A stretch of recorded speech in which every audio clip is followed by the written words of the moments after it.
Hello student, अपने last video में missile की प्रकृति पढ़ ली है। अब जो नेक्स्ट टॉपिक है वो है अधिशोषित भस्मों के प्रकार। जो अपना नेक्स्ट टॉपिक है अधिशोषित भस्मों के प्रकार, समझिए। कोलाइडी जल अधिशोषित भस्म, अधिशोषित मतलब कोई भी जो धनायन है, जो भी कोई क्षारीय आयन है वो किसी भी सतह पर चिपके, वो जो चिपके हुए भस्म है वो कौन से भस्म कहलाएंगे? अधिशोषित भस्म। देखिए क्या कह रहा है कि कोलाइडी जटिल में उपस्थित विशेष अधिशोषित भस्मों की तुलनात्मक मात्रा का भी पीएच मान पर, उनकी जो तुलनात्मक मान है उसका भी पीएच पर प्रभाव पड़ता है। देखिए, सोडियम संतृप्त मृदाओं का पीएच कैल्शियम और मैग्नीशियम संतृप्त मृदाओं की पीएच से अधिक होता है। क्वेश्चन पूछा जा सकता है कि सोडियम संतृप्त मृदाओं की पीएच का मान कौन कौन से आयनों से संतृप्त मृदाओं से अधिक होता है? तो किस किस से अधिक होता है? कैल्शियम और मैग्नीशियम से। आगे इस प्रकार यदि प्रतिशत बेस संतृप्त 90 है, प्रतिशत बेस संतृप्त कितना है? 90 है, और कैल्शियम मैग्नीशियम पोटेशियम सोडियम का अनुपात यदि 10 3 1 1 है, तो दूसरे समय अनुपात 5 1 1 9 है, तो पहले में पीएच निश्चित रूप से क्या होगी? कम होगी। ऐसा होने पर जैसे भाई इसका सोडियम की प्रतिशतता का अनुपात कितना दे रखा है? 90 है। कैल्शियम मैग्नीशियम पोटेशियम सोडियम का अनुपात कितना दे रखा है? 10 3 1 1 दे रखा है, और दूसरे समय का अनुपात 5 1 1 9 दे रखा है। तो ऐसा हमेशा ध्यान रखना कि पहले की पीएच का मान हमेशा हमेशा हमेशा के लिए क्या होगा? कम होगा। नेक्स्ट देखिए, मृदा पीएच में मुख्य परिवर्तन। क्या कह रहा है कि मृदा पीएच में होने वाले मुख्य परिवर्तन। तो मृदा पीएच में होने वाले मुख्य परिवर्तनों को दो भागों में बांटा गया है। मृदा पीएच में होने वाले परिवर्तनों को दो भागों में बांटा गया है। पहला है अम्ल उत्पादक कारक। पहला कौन सा दे रखा है? अम्ल उत्पादक कारक। और दूसरा कौन सा दे रखा है? क्षार उत्पादक कारक। पहला तो दे रखा है अम्ल उत्पादक कारक, और दूसरा दे रखा है क्षार उत्पादक कारक। समझिए, अम्ल उत्पादक कारकों में क्या होगा? कार्बनिक पदार्थों के विच्छेदन की प्रक्रम में कार्बनिक और अकार्बनिक दोनों प्रकार के, कार्बनिक पदार्थों के विच्छेदन में कार्बनिक एवं अकार्बनिक दोनों प्रकार के अम्ल बनते हैं। किसमें?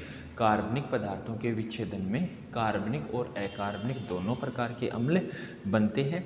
विच्छेदन से उत्पन्न CO2, भाई दोनों कार्बनिक और अकार्बनिक, ऑर्गेनिक और इनऑर्गेनिक जो है एसिड बन रहे हैं, प्रोडक्ट बन रहे हैं, तो उसमें जो CO2 उत्पन्न हुई, जो उसमें कार्बन डाइऑक्साइड गैस उत्पन्न हुई, पानी के साथ क्रिया करके कार्बनिक अम्ल, जो CO2 गैस है जल के साथ क्रिया करके कार्बनिक अम्ल H2CO3 का निर्माण करती है। तो देखिए, उत्पन्न क्या हुई? CO2। क्रिया किसके साथ की? H2O के साथ। बनाई क्या? H2CO3। एक क्या है?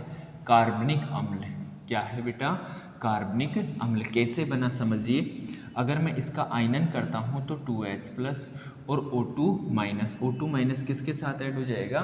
CO2 के साथ। तो CO2 कन्वर्ट किस में हो जाएगा? CO3 2 माइनस में, CO3 2 माइनस किससे जुड़ जाएगा? 2H प्लस से। क्या बन जाएगा? H2CO3। तो जो CO2 गैस मुक्त हुई, जो CO2 गैस मुक्त हुई वो जल के साथ क्रिया करके कार्बनिक अम्ल H2CO3 का निर्माण करती है, तथा यह अम्ल वियोजन के बाद H प्लस आयंस देता है। तथा यह अम्ल वियोजन के बाद H प्लस आयंस देता है, जिसके फलस्वरूप pH का मान कम होता है। जिसके फलस्वरूप pH का मान कम होता है। क्यों? क्योंकि H प्लस आयंस देखें तो अम्लीयता का मान बढ़ेगा, अम्लीयता का मान बढ़ेगा तो pH का मान 7 से कम प्राप्त होगा, और जैसे जैसे H प्लस का मान बढ़ेगा तो अम्लीयता का मान और भी कम प्राप्त होता है। इसका सेकंड नंबर देखो, अकार्बनिक अम्लों जैसे H2SO4 तथा H2SO4 तथा HNO3 भी मृदा को H प्लस आयंस प्रदान करते हैं। ये दोनों भी मृदा को क्या करते हैं? H प्लस आयंस प्रदान करते हैं। वास्तव में ये अम्ल प्रबल कार्बनिक अम्लों के साथ मिलकर सामान्य से प्रबल अम्लों की दशाओं में, सामान्यतः प्रबल अम्लों की दशाओं को क्या करते हैं? विकसित करने का कार्य करते हैं।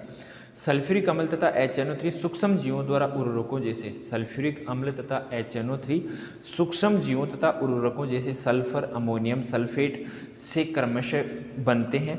इन्हीं के द्वारा बनाए जाते हैं। आगे नंबर 3 पॉइंट क्या दे रखा है कि नम प्रदेशों में वर्षा अधिक होने से क्षारों का लीचिंग द्वारा ह्रास होने के कारण अम्लता बढ़ जाती है। समझो लीचिंग क्या है कि जैसे बारिश होगी तो जो भूमि की सतह पर जो भी अम्लीय क्षार पड़े हैं तो वो पानी के साथ रिस कर कहाँ जाएंगे, भूमि के नीचे के संस्तरों में चले जाएंगे, और भूमि के नीचे के संस्तरों में जाने की प्रक्रिया ही क्या कहलाती है, लीचिंग। जाने की प्रक्रिया क्या कहलाएगी, लीचिंग। तो किसका हो रहा है, देखो नम प्रदेशों में वर्षा अधिक होने के कारण क्षारों का लीचिंग प्रोसेस होगा। किसका, क्षारों का जो कौन सा प्रोसेस होगा, लीचिंग प्रोसेस। और क्षारों का लीचिंग प्रोसेस होने के कारण क्षार तो कहाँ चले गए, नीचे, तो ऊपर क्या सतह पर क्या बच गए, अम्ल, तो अम्लीयता का मान बढ़ जाएगा। नंबर 2 क्या कह रखा है कि भस्म उत्पादन कारक है। नंबर 2 क्या कह रखा है, भस्म उत्पादन कारक। समझिए भस्म उत्पादन कारक क्या है। भस्म उत्पादन कारक क्या होते हैं समझो, मृदा निर्माण का कोई भी प्रक्रम, क्या, मृदा निर्माण का कोई भी प्रक्रम जो मृदा में विनिमय भस्मों, जैसे क्वेश्चन पूछा जा सकता है मृदा में विनिमय भस्म कौन कौन से हैं, मृदा के विनिमय भस्म बताइए, तो कौन सा, कैल्शियम, मैग्नीशियम, पोटेशियम और सोडियम। कैल्शियम पर प्लस प्लस, मैग्नीशियम पर प्लस प्लस, सोडियम, पोटेशियम और सोडियम पर प्लस, मतलब विनिमय जो भस्म है वो कौन कौन से, कैल्शियम, मैग्नीशियम, पोटेशियम, सोडियम। ठीक है, तो क्या कह रहा है कि मृदा निर्माण का कोई भी प्रक्रम, मृदा निर्माण का कोई भी प्रक्रम जो मृदा में विनिमय भस्मों जैसे CaMg, Na के निर्माण को प्रोत्साहित करती है, के निर्माण को प्रोत्साहित करती है, उसके द्वारा अम्लता में कमी और क्षारीयता में वृद्धि होती है। उसके द्वारा अम्लता में कमी और क्षारीयता में वृद्धि होती है। इन प्रक्रमों में सबसे महत्वपूर्ण प्रक्रम है अपक्षय है।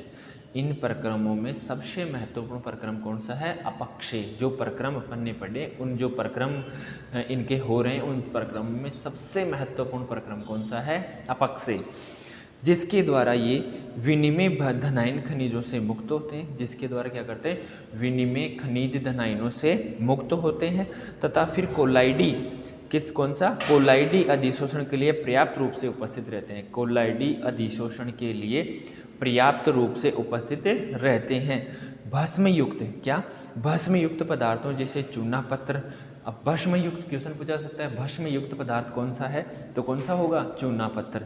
तो भस्म युक्त पदार्थों जैसे चूना पत्थर मिलाने से भी मृदा में धात्विक धनायंश, मृदा में धात्विक धनायंश की मात्रा में वृद्धि होती है। मृदा में किसकी वृद्धि होगी, धात्विक धनायनों की वृद्धि होती है। सिंचाई जल में भी विभिन्न प्रकार के लवण होते हैं। सिंचाई जल में क्या होते हैं, विभिन्न प्रकार के लवण होते हैं, तथा जिनके धनायंश मृदा कोलाइड्स पर अधिशोषित होकर, जिनके धनायंश मृदा कोलाइड पर अधिशोषित होकर मृदा क्षारकता पैदा करते हैं। मृदा कोलाइड पर अधिशोषित होकर मृदा क्षारकता पैदा करते हैं। जैसे मृदा कोलाइड पर अधिशोषित हो गए, अब मृदा कोलाइड पर अधिशोषित हो तो क्षारों का, भस्मों का मान बढ़ा तो क्षारकता का मान भी बढ़ जाएगा। शुष्क तथा अर्ध शुष्क कौन से प्रदेश हैं, शुष्क तथा अर्ध शुष्क में जहाँ वर्षा बहुत कम होती है, ऐसे प्रदेश जिनमें वर्षा बहुत कम होती है वो तो या तो होंगे शुष्क अवस्था, और या कौन सी अवस्था में होंगे, अर्ध शुष्क अवस्था में।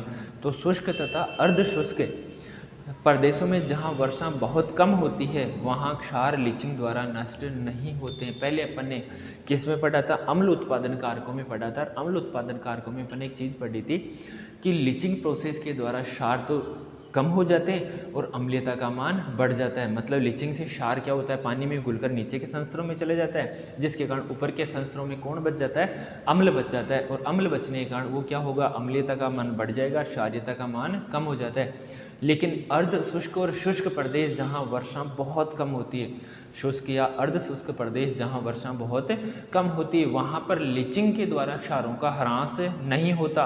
भाई जहाँ बारिश ही नहीं हो रही, पानी नहीं है, तो लीचिंग के द्वारा लीचिंग प्रोसेस नहीं होगा, लीचिंग प्रोसेस नहीं होगा तो क्षारों की मात्रा उस ऊपरी सतह पर क्या होगी, अधिक होगी। तो क्या कह रहा है, नहीं होते हैं बल्कि वहीं पर एकत्रित होने लगते हैं, जिसके कारण पीएच अधिक हो जाती है, जिसके कारण पीएच का मान बढ़ जाता है। तो स्टूडेंट्स अपन ने क्या पढ़ा, मृदा की पीएच के मुख्य परिवर्तन, और मृदा पीएच के मुख्य परिवर्तन में अपन ने 2 परिवर्तन पढ़े। पहला कौन सा, अम्ल उत्पादन कारक, और दूसरा कौन सा पढ़ा, क्षार उत्पादन कारक। जिसमें पहला अम्ल उत्पादन कारक में अपन ने 3 पॉइंट पढ़े, जिसमें अपन ने विशेष क्या पढ़ा कि जो CO2 है, जो इनके प्रोसेस में जो CO2 निकलती है वो जल के साथ क्रिया करके कार्बनिक अम्ल का निर्माण करती है, और इसमें जो क्षार होते हैं वो लीचिंग प्रोसेस द्वारा नीचे चले जाते हैं और अम्लीयता का मान बढ़ जाता है। दूसरे प्रोसेस में अपन ने भस्म उत्पादन कारक पूछे, तो क्वेश्चन पहला क्या पूछा कि विनिमय भस्म कौन कौन से हैं, तो कौन कौन से हो जाएंगे बेटा, कैल्शियम, मैग्नीशियम, पोटेशियम और सोडियम। फिर इसमें अपन ने क्या पढ़ा कि लीचिंग प्रोसेस नहीं होता क्योंकि शुष्क और अर्ध शुष्क प्रदेश है जहाँ पर लीचिंग नहीं होती, और लीचिंग नहीं होती तो वहाँ पर भस्मों का मान बढ़ जाता है, और भस्मों का मान बढ़ने से कौन सी मृदा हो जाएगी, भस्म उत्पादन कारक हो जाएंगे। तो इस प्रकार अपन ने क्या पढ़ा बेटा, मृदा पीएच में होने वाले मुख्य परिवर्तन।